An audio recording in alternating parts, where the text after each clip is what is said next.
Oke, Assalamualaikum warahmatullahi wabarakatuh. Jumpa lagi dengan saya, Ibu dosen pengampu mata kuliah Bahasa Indonesia. Dengan saya bernama dosen Ibu Intan Ramadhani, SPDMS. Oke, anak-anak, hari ini kita membahas tentang pengertian dari ejaan. Dalam buku konsep Dasar Bahasa Indonesia tahun 2019 karya Yunus Abidin, ejaan merupakan aturan melambangkan bunyi bahasa menjadi bentuk huruf, serta kata kalimat ejaan juga bisa diartikan sebagai kumpulan peraturan penulisan huruf. Kata serta penggunaan tanda baca mengutip dari buku esai penerapan ejaan bahasa Indonesia pada tahun 2020 karya Widya Fitriatiwi. Yang dimaksud ejaan adalah kaidah yang harus dipatuhi oleh pemakai bahasa supaya keteraturan dan keseragaman dalam penulisan bahasa dapat tercapai. Oke, penulisan huruf. Dalam buku Konsep Dasar Bahasa Indonesia tahun 2019, karya Yunus Abidin, ejaan merupakan aturan yang melambangkan bunyi bahasa menjadi bentuk huruf, kata serta kalimat. Ejaan juga bisa diartikan sebagai kumpulan peraturan penulisan huruf, kata serta penggunaan tanda baca, mengutip dari buku esai Penerapan Ejaan Bahasa Indonesia tahun 2020 karya Widya Fitriyantiwi.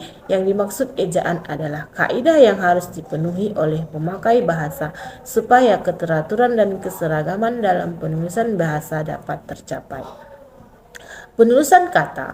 1. Ada huruf vokal yang berurutan dan terletak di tengah kata.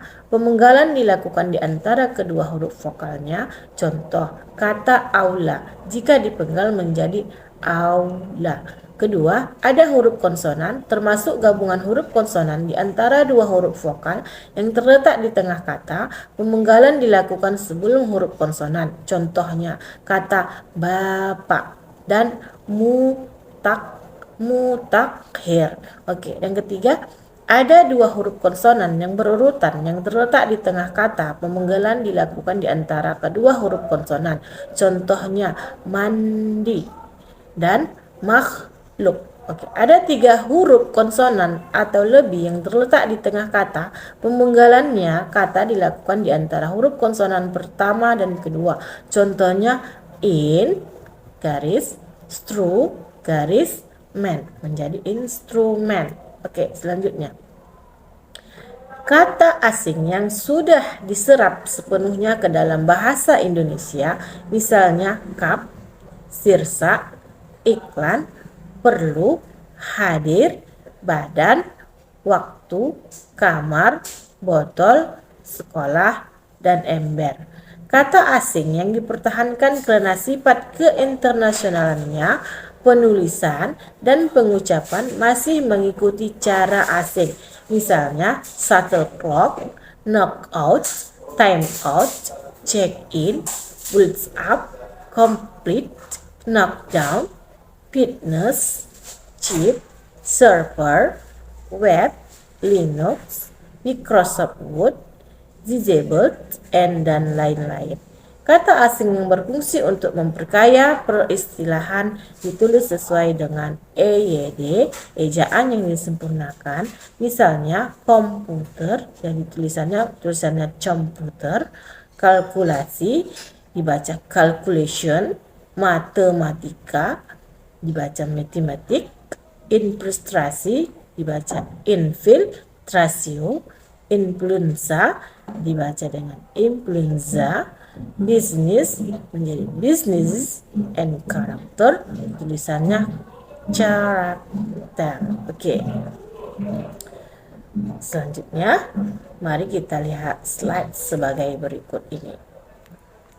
Oke, anak-anak, mari kita lihat.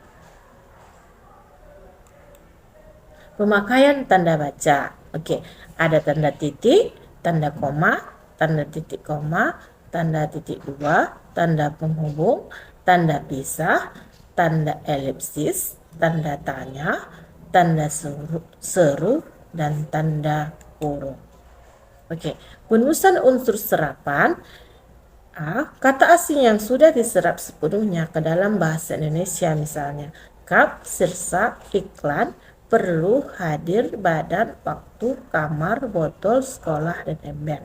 Kata asing yang dipertahankan karena sifat keinternasionalannya, penulisan dan pengucapannya masih mengikuti cara asing. Contohnya tadi misalnya shuttle clock, clock out, time out, check in, bill out, complete knockdown, fitness, chip, server, web, Linux, Microsoft Word, Gigabytes, dan lain-lain. Kata asing yang berfungsi untuk memperkaya peristilahan ditulis dengan EYD, ejaan yang disempurnakan. Misalnya komputer tadi, kalkulasi, matematika, investasi, influenza, bisnis, dan karakter. Oke, sampai di sinilah pertemuan kita. Lebih dan kurang ibu mohon maaf. Wassalamualaikum warahmatullahi wabarakatuh.